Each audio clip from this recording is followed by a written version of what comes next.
Part 1. The Drop and the Collapse. Staff Sergeant Elias Malone, an engineer with a reputation for both meticulous planning and utter ruthlessness when pushed, led Hydra Squad, a 5-man reconnaissance team. On a deep insertion near the Parrot's Beak, the volatile border area rumored to be a major conduit for NVA logistics. The mission was ostensibly simple: observe, report, and stay invisible. For 3 days, they moved like phantoms through the dense triple canopy, the oppressive heat a constant, suffocating enemy. The duality of their existence was immediately apparent. Hours of grueling, silent waiting, punctuated by seconds of hypervigilant scanning, knowing any moment could transition into explosive chaos. They had found the target, a heavily disguised trail marked by fresh boot prints and discarded wrappers showing Soviet manufacture. Malone called in the location, confirming the high value of the route.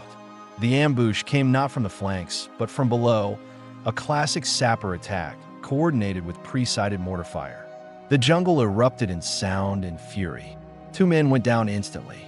Malone, PFC Miller, the young point man, and Doc Reyes, the medic whose face had aged 10 years in 3 weeks, were pinned down, the incoming fire shredding the bamboo around them. Malone spotted a depression, a camouflaged, heavily reinforced tunnel entrance, likely a former French bunker repurposed by the VC. It was a desperate gamble, but the only cover available. They scrambled inside, pulling their wounded comrades, PFC Diaz, bleeding heavily from a leg wound. With them, they descended perhaps 30 feet when the world shook violently. HQ, believing they were neutralizing the entire area to cut off the supply trail, had called an arc light strike, 3 B-52s dropping their payload. The ground above them liquefied and crashed down. A massive section of the tunnel entrance peeled away, sealing them inside with an impenetrable wall of earth, pulverized rock, and twisted rebar. The air instantly grew stale, thick with dust and the smell of ozone. Malone checked the radio, spitting dirt. Static. They were buried alive, deafened by the silence that followed the annihilation. Diaz was dead. The remaining 3, Malone, Reyes, and Miller, were trapped in absolute, suffocating darkness, the jungle warfare instantly replaced by the terrifying geology of a tomb. Malone knew instantly. This was not just a close call. This was the end of the mission, and quite possibly, the end of their lives forgotten beneath a mile of Vietnamese soil. Part 2. The Assessment and the Silence. The immediate aftermath was dominated by the terrifying symphony of settling earth, groans, sharp cracks, and the constant sifting of debris. Malone used his tritium compass and a pencil beam flashlight to survey their prison. The tunnel was rough-hewn, surprisingly narrow, extending forward into the blackness. The collapse was complete. Tons of pulverized earth formed a solid, unmoving wall where the entrance had been. Any attempt to dig out would collapse the remaining structure. They were utterly dependent on the stability of this subterranean pocket. Malone ordered Reyes to check their inventory. 3 M16s, 2 smoke grenades, 8 fragmentation grenades for canteens half full, 2 medical kits, 1 major, 1 trauma pack, and rations for 4 days, stretched for 3 men. The critical failure was the radio. The blast had smashed the antenna array and compromised the receiver circuitry. It was junk. "We wait," Malone stated, his voice a gravelly echo in the tight space. "We ration the water now. Half a canteen cap, twice a day. Food is half a meal packet, once a day." PFC Miller, barely 19 and already suffering from paralyzing claustrophobia, kept bumping into the rough walls.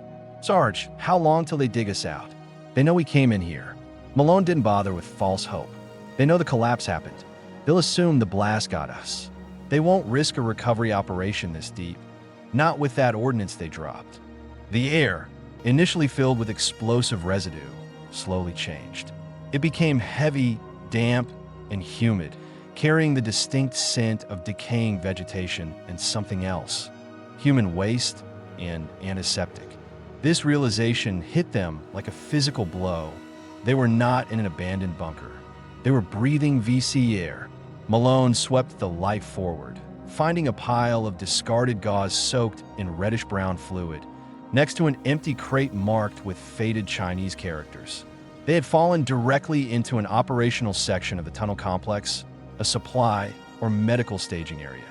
The waiting, initially focused on rescue, now shifted to immediate, paralyzing suspense.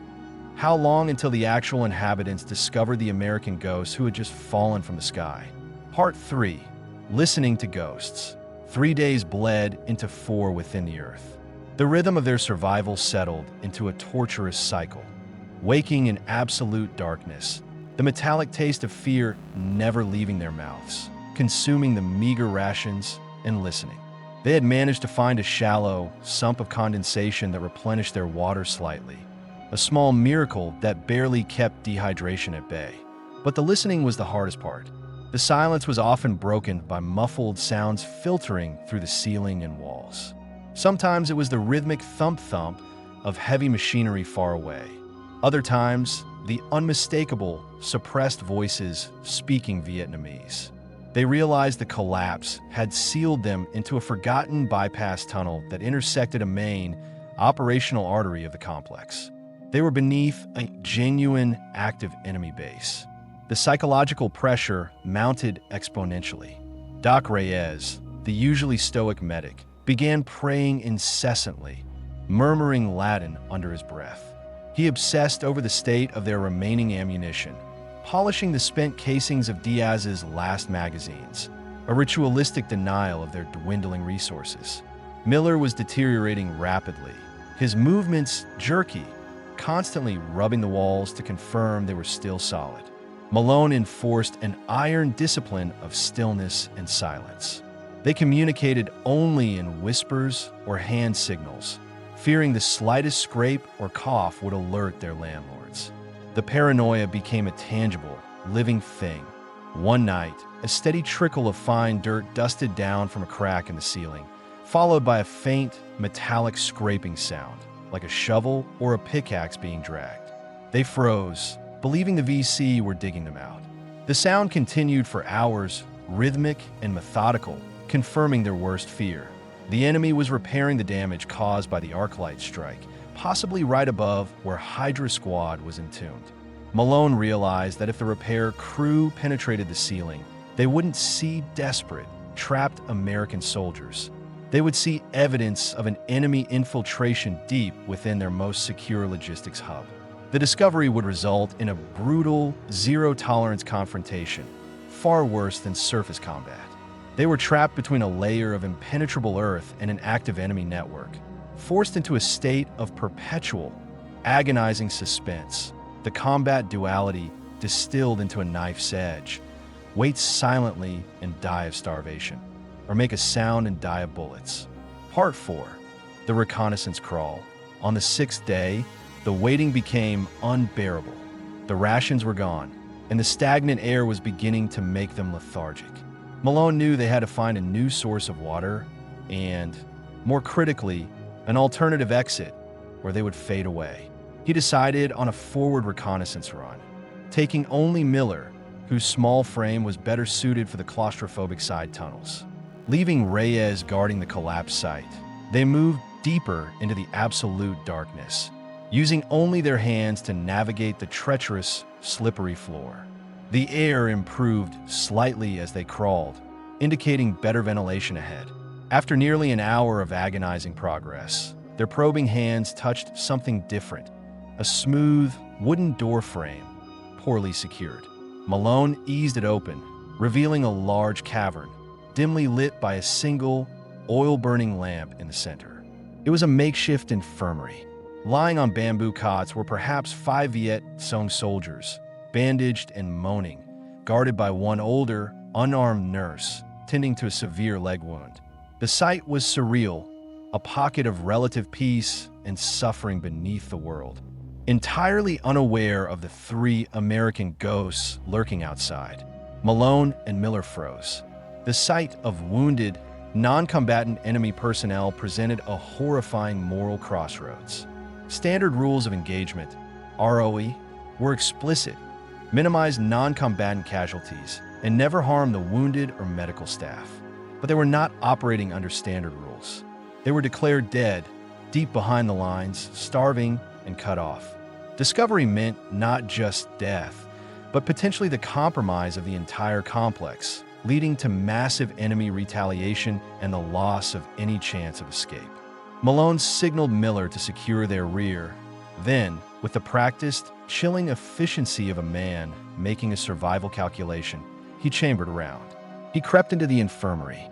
The ensuing sequence was silent, swift, and brutal. The nurse, startled by the shadow, tried to cry out, but Malone's knife ended the sound almost before it began.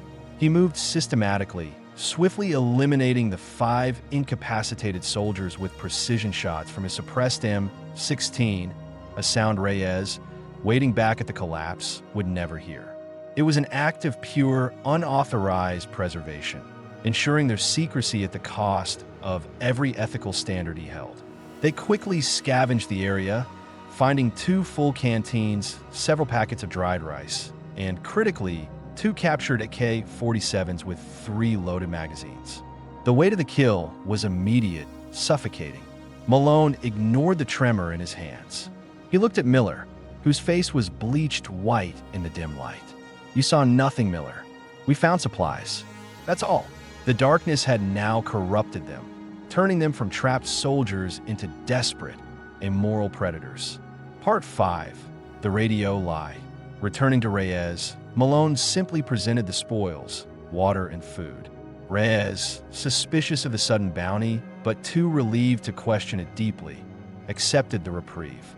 Malone, utilizing his engineering expertise and some salvaged wires from the infirmary's rudimentary equipment, worked on the broken and slash PRC 77 radio set. His goal wasn't to transmit. They were too deep for that, and transmission would instantly betray their location, but to receive a signal. On the 7th night, hunched over the crackling headset, Malone finally pierced the static, tuning into the faint, garbled voice of the division command net, the static occasionally clearing just enough to make out keywords. He heard coordinates confirming the B-52 strike area. Then, chillingly, he heard the debriefing. The colonel's voice was heavy, formal, recounting the successful annihilation of the strategic logistics hub. A pause, then the solemn pronouncement. "We mourn the loss of Recon Team Hydra, 1-4. Kia, likely vaporized in the initial blast. Their sacrifice enabled the success of Operation Rolling Stone. Prayers to their families." Malone pulled the headset away, the sweat cold on his forehead. They hadn't just been cut off, they had been officially erased. They were ghosts, accounted for, mourned, and forgotten. The realization was profound and horrifying. The waiting was over. There would be no rescue, no recovery, no extraction. The decision to break the ROE, to commit the acts in the infirmary, was not just about survival, but about an entirely new, unsanctioned existence. They were now outside the jurisdiction of the U.S. Army, legally dead, responsible only to themselves and the brutal necessities of escape. He communicated the news to Reyes and Miller in clipped, emotionless whispers. Miller wept silently, clutching his rifle. Reyes, perhaps finding a dark relief in the finality, simply nodded. "Then we don't wait anymore, Sergeant," Reyes whispered, his voice dangerously level. "We fight out, and if we fight out, we fight using everything we found. They told us we were dead. Let's make the living wish they hadn't." The official declaration of their deaths provided a twisted kind of freedom. The freedom to pursue survival without adherence to the regulations of the Army that had abandoned them. Part 6. Preparing for the breach. The revelation energized them, replacing the stifling anxiety of waiting with the cold, sharp focus of preparation. Malone's objective was no longer escape through silence, but a violent, explosive emergence that would leverage the VC's overconfidence in their own security. The intelligence gathered from the infirmary area was crucial. The tunnel system had 4 distinct levels, but the main exit appeared to be linked to a water pump station near the surface, hidden beneath a major rock formation, the site of the heaviest VC traffic they had heard. The 2 captured AK-47s became their primary weapons. They had limited 5.56 ammunition for the M16s, but the AK magazines they scavenged gave them sustained, high-volume fire capability. Using captured weapons was a profound violation of ROE, a choice punishable by court-martial, but necessity demanded it. The distinct sound of an M16 firing repeatedly would draw every U.S. patrol for miles. The dull thud of an AK would simply sound like internal skirmishing to the VC. Malone taught Reyes and Miller how to handle the unfamiliar Kalashnikovs, stressing volume over accuracy in the tight confines. They repurposed the enemy's own network against them. Malone, utilizing his engineer training, carefully dismantled 2 of their fragmentation grenades, tying the pins to thin tripwires made from medical tape and wires scavenged from the radio, setting up crude, undetectable booby traps along the route they had taken, ensuring that any VC patrol attempting to pursue them through the tight tunnels would be annihilated. The plan was terrifyingly simple. Cause a major diversion deep within the complex, drawing the main fighting force down, and then, under the cover of the ensuing chaos, use the element of surprise to breach the main exit. They synchronized their watches, the broken pieces of glass and metal reflecting the dim light of their single working flashlight. They shed anything that wasn't essential, heavy webbing, waterlogged boots, anything that would impede their speed. They had become lean, desperate instruments of survival, moving from the psychological combat of isolation to the immediate physical combat of the tunnels, ready to break the surface world with a bang. Part 7, The Blind Fight. At 0200 hours, Malone gave the single nod that initiated the attack. They moved with the silent, predatory efficiency honed by 8 days of isolation. Their goal was a storage room marked on a crude map Malone had sketched from memory, a room he suspected held mortar shells. They reached the storage area, a vast, damp cave filled with crates of ammunition and medical supplies. Malone planted 3 timed grenades among the explosive ordnance, set to detonate 5 minutes apart, enough time to cause maximum confusion and draw the guards. The first contact came immediately after the pin was pulled. A 2-man VC patrol, alerted by the subtle click, rounded the corner. Malone opened fire first, the sharp, authoritative bark of the AK-47 echoing violently in the tunnel, momentarily deafening them all. The close-quarters fighting was horrifying. No cover, no room to maneuver, just muzzle flash and screams. They emptied the first magazine, the red tracers streaking through the dark. Miller, panicked but functioning, managed to take down the second man with a burst that tore through the air filtration system. They scrambled past the fallen enemy, the clock ticking towards the first explosion. They fought 2 more brief, ferocious engagements, using short bursts and relying on the element of surprise. The enemy, confused by the location and sound of the fighting, internal attacks were rare, reacted slowly, scrambling to locate the intrusion.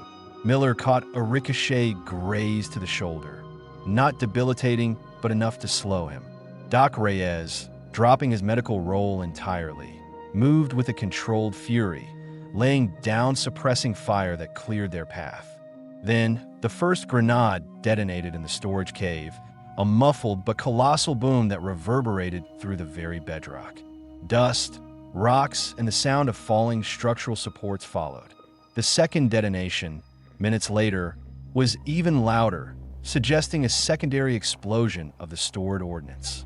The plan was working.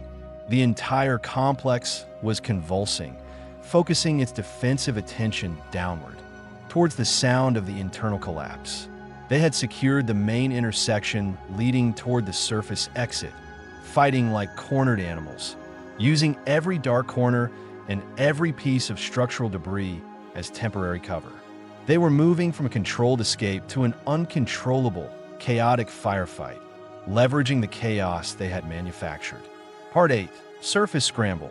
The final, agonizing ascent involved crawling through a vertical ventilation shaft, a 6-foot climb that tested their depleted strength. Malone reached the top first, finding a thick layer of camouflage brush and bamboo covering the exit hatch. He listened, The jungle above was alive with the distant sound of insects and the closer, harsher sounds of human voices and distant radio chatter. VC patrols reacting to the chaos below. He pushed the hatch up just enough to see. They were perhaps 30 yards from the main jungle trail they had been observing 10 days ago, right next to the massive, shattered rock formation that hid the pump house. The moment he kicked the hatch fully open and burst out, the shock was physical. The moonless night was brightened by a sliver of early morning light, the air clean but dizzying.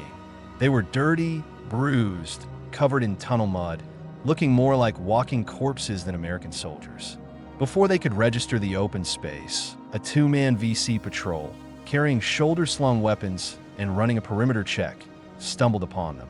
There was no time for subtlety. Malone raised the AK-47 and fired a long burst.